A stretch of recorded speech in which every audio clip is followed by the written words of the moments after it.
I heard about a wrestling match where you got the best of Tebow and then they put a little fast one on you. Can you give me the ins and out of that?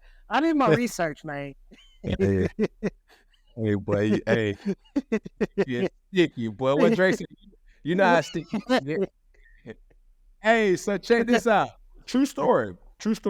Going back to me and Chico's relationship, right? Chico was like an instigator. You know what I'm saying?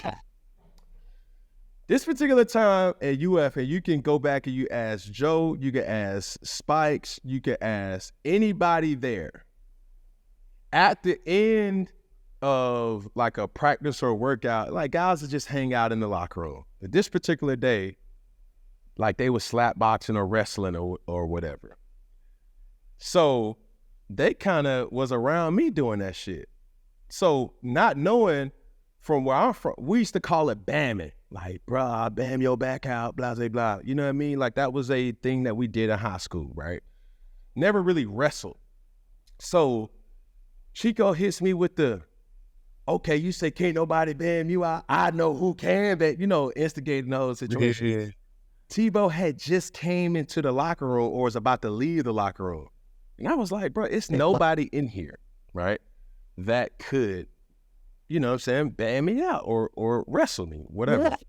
It was like, Tebow, Tebow, everybody hears it like, Tebow versus Cam, Well, in Florida, if you had any type of disagreement in the locker room, you had to go, they'll say, meet in the Gatorhead. You don't walk in the Gatorhead. Like, it's symbolic. Like, if you want to walk, you walk around the Gator, and then you proceed to your route. Any disagreement, you meet in the Gatorhead. That particular day, me and Tebow met in the Gatorhead, and we started wrestling, and it was just all fun and games for me. My mentality was always dog mentality, like, yeah, fuck it, like, it's gonna be what it's gonna be. You know what I'm saying? Don't get these motherfucking bow ties and motherfucking glasses confused. I'm from College Park, you feel me? Yeah. Anywho, that motherfucker came and we was going at it for about 10, 15 minutes. And I think what stopped it was he was getting too serious and I wasn't there yet. I was just competing, you know what I'm saying? I didn't want him to get the best of me. He didn't want me to get the best of him. But obviously, tempers flared and something happened where it was like, I felt he was getting too serious. And I was like, Tebow, you a little rough now. And when I get rough, when I match your energy, I'm going to get suspended from the team. You know what I'm saying? I was smart enough to understand that. And then, this was the day and age somebody would say, well, why didn't this content get out? It's like, first off, when I was in college, it was a razor flip phone. You know what I'm saying? And sidekicks, you know what I mean? So it wasn't something that, you know what I'm saying, we had. But if you were to ask anybody about this particular situation, they could confirm. So, but I would say this in my closing about this whole experience, bro.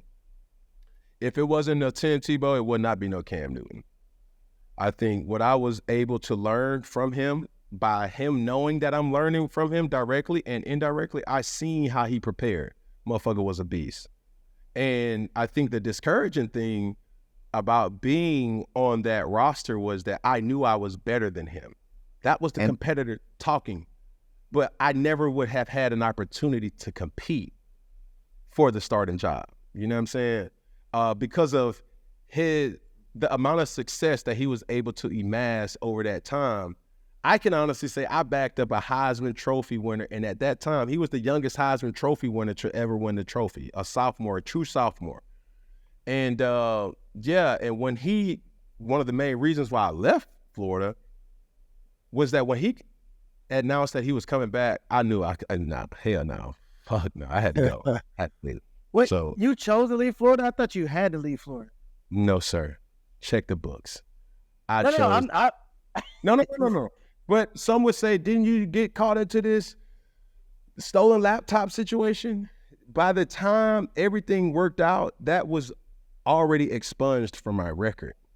I could have stayed. Yeah, that's just how the story gets out. Like, people talk about it like that, but that makes sense. But that was not the reason. The reason was Tebow came back, and Coach Meyer did not acknowledge who the backup was. You know what I'm saying? My time at Florida was like, everything outside of playing was great. I built long-lasting relationships with people. I was motivated to be even better. Seeing the Percy Harvins of the world, the Lewis Murphys of the world, the Tim Tebows of the world, the Brandon James of the world, seeing those guys go at it and compete at a high level, Brandon Spikes. But at the same time, the main reason why I went there was to play. So, yeah, like you hear these different falsified, situations, and it was like, bro, that's not true. I left because the reason why I went to Florida, it wasn't happening. And John Brantley was the Gatorade Player of the Year. He was already there too. He went to Ocala High School, and it was too rooted in like, bro, it's too many politics. I just want to play fucking football, bro, on some booby mouth shit. But yeah, that's what it really came down to, dog. And I think when we was making our run at Auburn, there would not have been anything more sweeter than to play Florida in the SEC championship. Oh my goodness, bro, that would have been. So hold on. So what made you choose Auburn? Because what was the other school? Mississippi State. Mississippi State. What made you choose Auburn over them? So coming out of JUCO, how I got recruited by Auburn didn't even initially come and see me. We had the preseason number one player of the year, or number one player in the nation, in Dexter Ransom. He was a receiver, 6'5", but during our season in JUCO, he tore his ACL. Yeah. But he was still getting recruited. Curtis Looper, right, was a Auburn recruiter in Texas. He came down and he was watching film on Dexter. And he was like, bro, who the fuck is this quarterback? You know what I'm saying? And they wasn't taking no quarterbacks, you know what I'm saying? But obviously the film showed for itself. By the time he came to recruit me, I already told him, there is nothing about Auburn you can tell me about. I know more about Auburn than you know about Auburn. You know what I'm saying? Because he had told me at that time he was only there for a year. So I was like, bro, if we can make this happen, even going to the degree where they was like, man, we got 22 seniors coming back. The reason why I chose Auburn over Mississippi State, I think Mississippi State had only had like 3 returning seniors at that particular point in time. And it still was Mississippi State. You know what I'm saying? I knew I would have had to garner so much pressure to perform, which I wasn't afraid of. It was just like, yo, 3 seniors versus 22? Shit, y'all ready to win now. And I was seeing the type of losses the year before that they had, you know what I'm saying? They competed very well, with Nick Saban, right, with that Alabama team. And it was just a lot of other close losses with a good quarterback. They probably would have made it work. So yeah, I think my recruitment in high school mentally was different than my recruitment in JUCO, because for me, it was a business decision.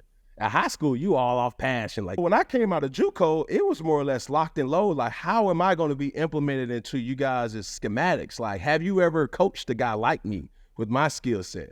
And Coach Malzahn at the time, he was a hot coordinator who had already been with the, responsible for the Wildcat in Arkansas, and so shit, I went with him, and it turned out pretty well. Fast. I was close too. I took a little trip down. I did. No way. Who would make more NIL? If we had NIL when y'all was playing, who was gonna run the bag up more? Listen, I would have ran the bag up, so probably Deshaun would have made more money. Cause really? I was gonna say you. That's crazy. I was gonna say you, bro. But listen though. This is how it works. It's almost like it's a pay scale. Right. So the most excited person who was excited for Deshaun to sign what he was, I think it was Russell Wilson. Or that's so when. Oh yeah. You see how it worked? Like if Deshaun gets 66, then that means I gotta get 67. Right. If Lamar gets 108, shit, Jalen Hurts gonna make 109. You know what I'm saying? So for me, I would have ran up the bag so much that now it would have put people on notice. Like, in order to get and keep Deshaun Watson, we gonna have to give him at least what Cam would have got. And when I look at my situation, I look at Reggie Bush. Shit, Reggie Bush would have ran up a big bag and would have skyrocketed my damn shit. So That's how it works, bro. It work in business like that, and it work in everything else. Hold on, I got one more, Q. So when y'all played Bama though, because that started off, y'all played at Bama. Y'all was down 24-0. Yes, sir. What was that? What was the sideline like then? Like how did y'all get that to turn around? Because you know how Bama is. That shit. Yeah. Once you down 24-0. You didn't play at Bama though. Nah, Like, I ain't played. I played. Yeah. I'm saying that's what I'm saying. It's different. Yeah, I think, man, that whole year for me was such an emotional roller coaster. And I learned a lot about myself, being able to compartmentalize at such a young age. You know what I'm saying? I was going through the NCAA investigation all the while, putting up big numbers on Saturdays. And it was just like, yo, how am I doing this right now? You know what I'm saying? But, you know, Nick Saban, there's a lot of teams that celebrating still, and we are a week removed from him announcing that he's walking away. So his ability to make good players play great and make great players play exceptional, it was something like this game has never seen.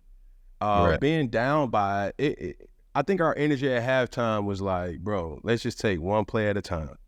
Like one play. Like, we walked into a damn hornet's nest and ant bed at the same time. But shit, we got to just stomp that shit off and just figure it out. You know what I mean? But when it was all said and done, man, you know, it was a situation where we can all look back and say, damn, like we did that. And we needed a lot of things to work. Scoring early and fast was one of those things, but also, too, just off the mere fact that we had a lot of good leadership in that locker room. And from my time playing, and even the things that I carry over in business, is harmony is everything. You know what I'm saying? You need the running back to worry about the running back. You don't need the running back worried about the guard. You don't need the damn quarterback trying to catch. You don't need the DB trying to be the D-line. You don't need the coach trying to, you know what I'm saying? Like, everybody has to be harmonious to what their job is. And I think we had that in that locker room where everybody knew, shit, we all got to be better. And if your number's called, make the motherfucking play. No ifs, ands, or buts about it, because my faults or my bads don't help nothing, especially when you're already down. So, yeah. Why? You got anything else? I mean, shit, we can chop it up all day. Yeah. My cigar ain't even out yet. You feel me? I got more questions. I'm gonna try to let Walt work. Nah, for sure. So I think one of my biggest questions though, the run to the Super Bowl. Yes, sir. And I know that was crazy. Cause I was kind of I think that's when I was at Clemson. That was 2015. Yeah, That's when you used to make the trips down to North Carolina to show me. Well, I'll be like, wow, where you going? I'm about to go hang out with Cam. Okay. Bro,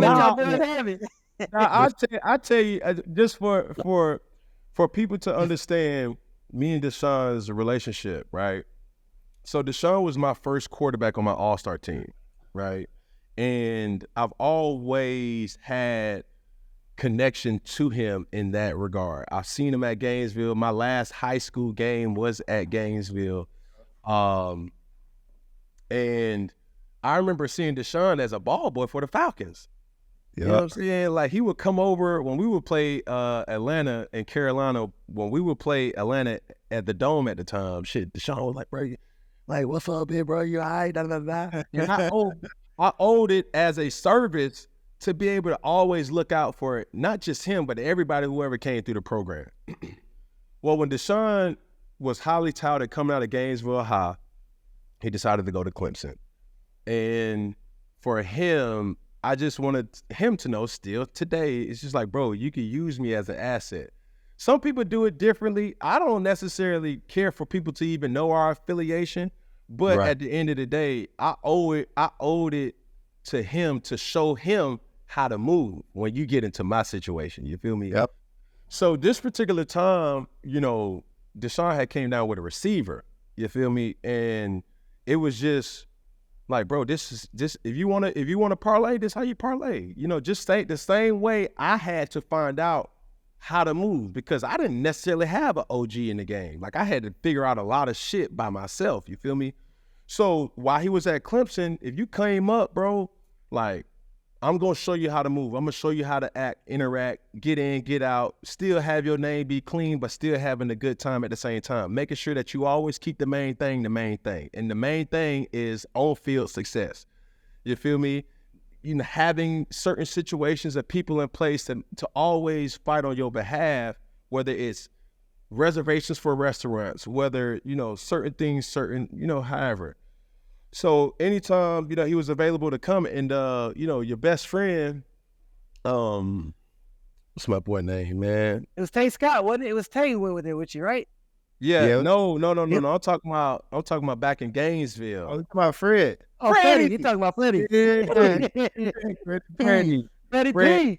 Yeah, bro. Fred is a good, genuine, clean spirit type of guy, man. And Fred, well, at the time I was like, my best friend is Deshaun. So Deshaun kind of trying to anchor Fred, like, bro, this is how you got to rock and roll. This is how you had to move. Like Deshaun that got me into some great situations and got me out of some fucked up situations. But people would never see Deshaun. They're going to always see Cam. You know what I'm saying? So, you know, long story short, man, I've been on a campaign with promoting Deshaun in a way where I've been extremely proud and always now being away from the game. When you in my position, I can always put you up on game like, yo, bro, this is a good deal. This ain't a good deal. And it's coming out of love, bro. Like, I think the best thing that I could do for the younger generation is make sure that I've tested the product first. And that product may be business, that product may be media, that product may be transportation, that product may be the restaurant bit or being a restaurateur, anything that you want to say, hey, yo, bro, like, how did you do this? I can really tell you and speak on these type of things because I was a part of it first and say, hey, listen, this is who you need to stay away from. This is what you need to be prepared for, and XYZ, man. But, you know, 2015 for us was I could lose. Everything was just. Bro, I could lose, bro. I could lose. I mean, bro, on the field and off the field, bro. I could not lose. Yeah. But you know, it was such what a time to be alive, bro. But that's when that album came out too, I think. I'm trying to tell you, what a time to be alive. Like that's some of the situations, bro. I just look back, man, and I'm like, before you could compare somebody to what I really did, like I really put some stakes on my back, you know what I'm saying? And I loved it. I loved that responsibility, you feel me? Because it wasn't because I did something stupid. It wasn't because I was smoking weed. It wasn't because I was affiliated with gang violence. It wasn't because I was, domestic dispute, conduct detrimental. It was because somebody just felt like I can't play football no more. And I'm okay with walking away from that situation. And I control my own narrative to that degree. And that's still subjective. So, I just don't want kids or young kids growing up thinking that they got to be something that they not. It's like, bro, you're a football player. You're a basketball player, bro. Keep that the main thing. And the real ones that's around you, they know how to fight your battles. They know how to handle. Hold on. Watch out, Deshaun. You good. And they're going in the car, bro. We'll handle this. You know what I'm saying? Like that real shit that I had. Like, I'm from Atlanta. I say that everywhere that I go. You ain't never heard nobody play over my name. You know what I'm saying? And I'm not about to sit up here and throw no gang signs in the screen and do all this. But it's just a respect that I operate off of. And it's my due diligence to teach the young kids or the young cats that's coming up how to do the same thing. You ain't got to fight them silly battles. For what? I got a real question. Why are you not playing no more? Because was it last year? I hit you like, this GM just hit my phone trying to figure out why you didn't answer the phone because he wanted you to play for him. So did you just be like, no, I'm good? Because I know teams wanted you. Because you was like, no, I'm not answering that call. No, it ain't that. I think a lot of teams wasn't giving me the type of attention that I wanted. I didn't have a problem. And I got another story for you. I gave Carolina a list of people who I would have backed up. And one of those individuals is sitting on this phone call right now. Yep. The fact that they didn't involve me in that situation, that's why he didn't come. And I told, it was Steve Drummond at the time. I said, Drum, I know how to get Deshaun. That's my boy. You see what I'm saying? Like, and when I talked to you, you was like, what? And I'm looking at like, hold on. They didn't tell you what the fuck going on? I ain't doing nothing. So really, after that season, since we keeping it a buck, the plan was to bring me back. I told them, I'm not backing up Sam Darnold. There's no way. I could compete for the starting job with Sam Darnold, and if he wins the battle, cool. That's what we could do. But I give you a list of people who I'm willing to back up, and at that time, what's my boy?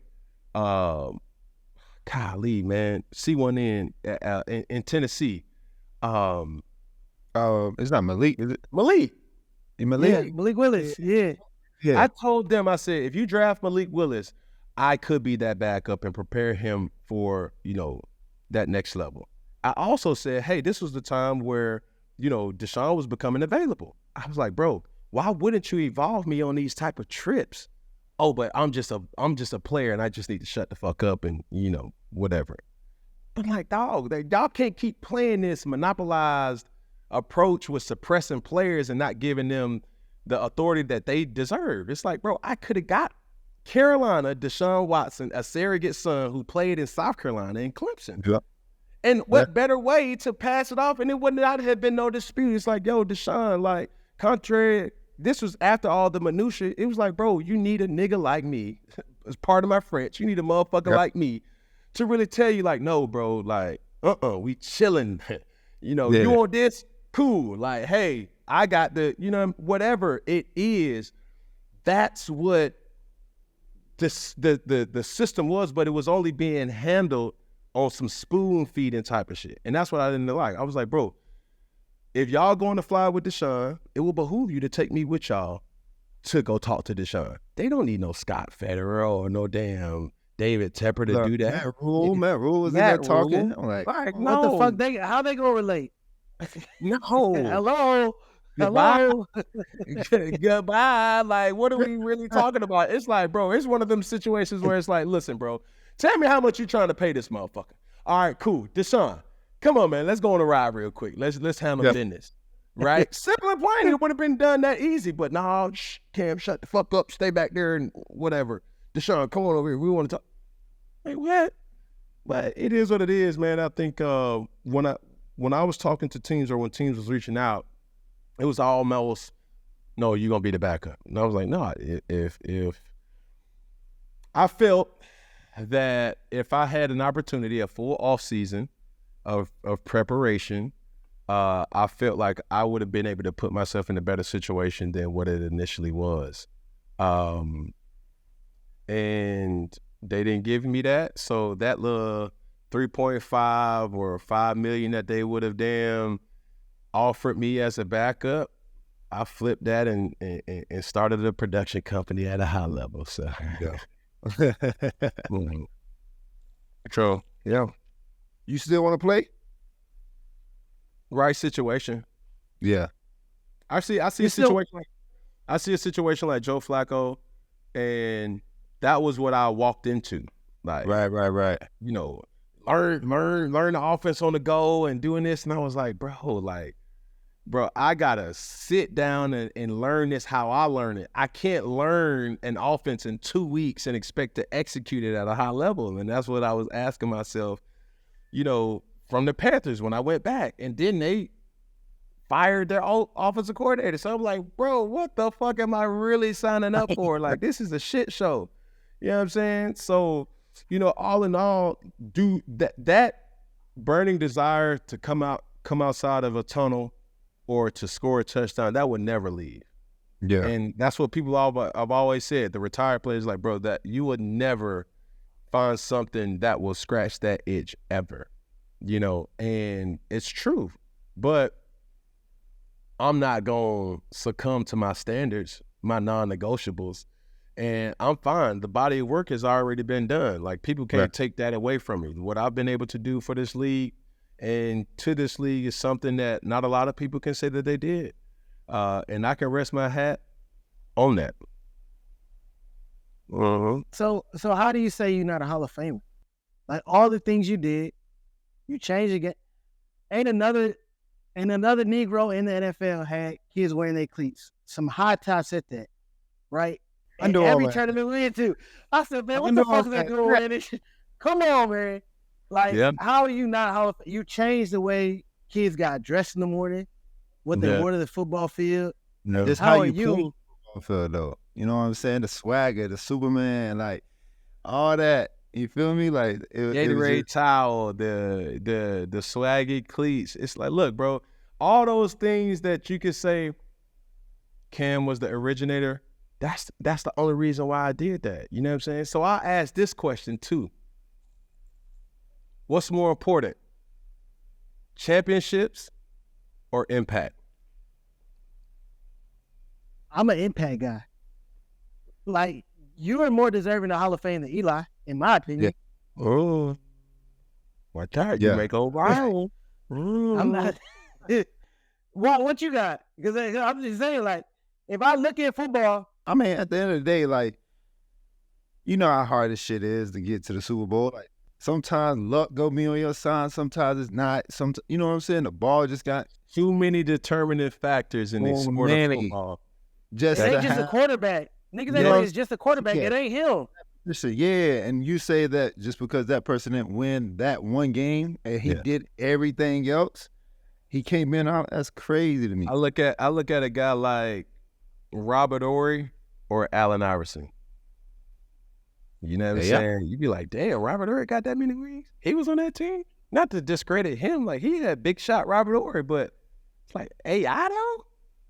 AI ain't got no damn rings. You know what I'm saying? But people knew. They still see some of AI in the league now. You know what I'm saying? And I look at it through the lens where it's like, bro, my impact is felt. Like, I remember I came into a league where nobody was wearing funky cleats. Like, nobody was wearing, like, different cleats or crazy colored cleats. I was getting fined for that shit. Also, too, if it wasn't for my production company, by highlighting the walk up to the damn stadium, ain't nobody was caring about fashion before me. I was competing with LeBron. I was competing with Russell Westbrook because I was like, bro, they got 82 opportunities to prove that they swaggy.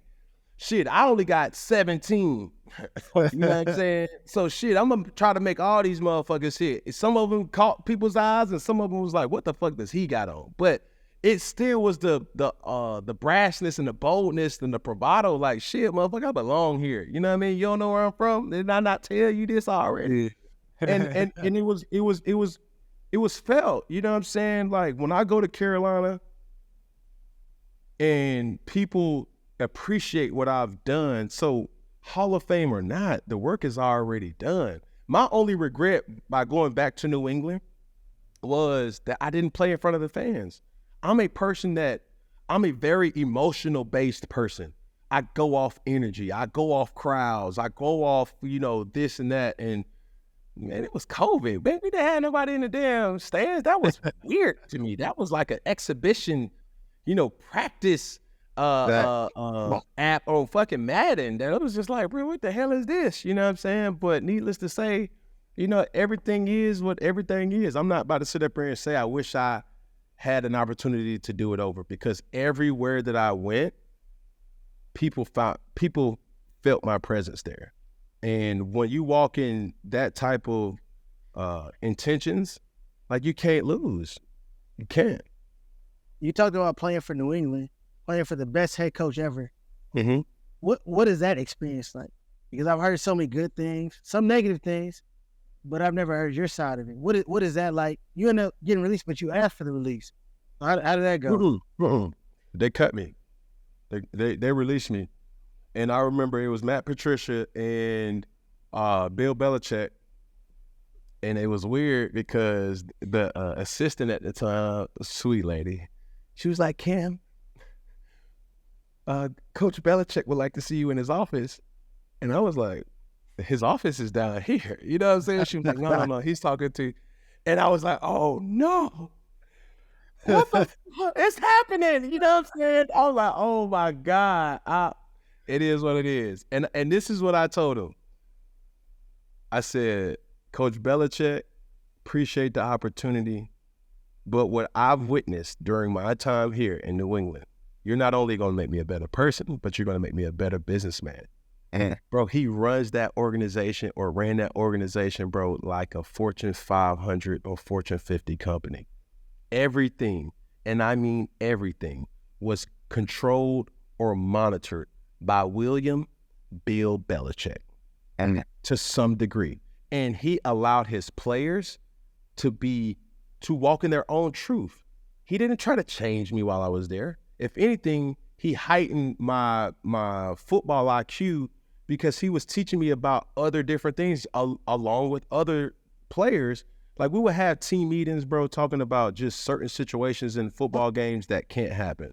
He's such a very forward thinker with making sure that his football team is never in a position that they don't know what to do.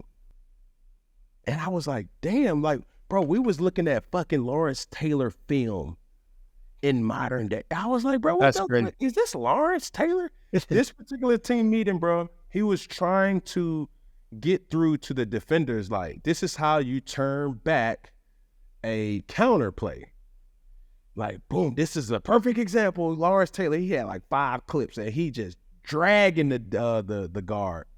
Boom, boom. I was like, oh my God, I'm a quarterback. I ain't never got to see no Lawrence Taylor, but look at Sweetie Pie. What's going on with you? Quincy said, hey, you gonna wave? Say what up. Hey, you know, kids? I got you can talk to her. Listen. Hi. Hi. How are you? Yeah. Hey, listen, back in the day in Roman times, you know that I don't even know back in the day. I don't even know. One thing the headphones for you, man. Go upstairs, man. Hey, I got a character right here on my hands now. I don't know, you know what I'm saying? A real character. Wow. Let me at the tournament. I see that. Cam, I appreciate you hopping on QB Unplugged with myself and Deshaun Watson.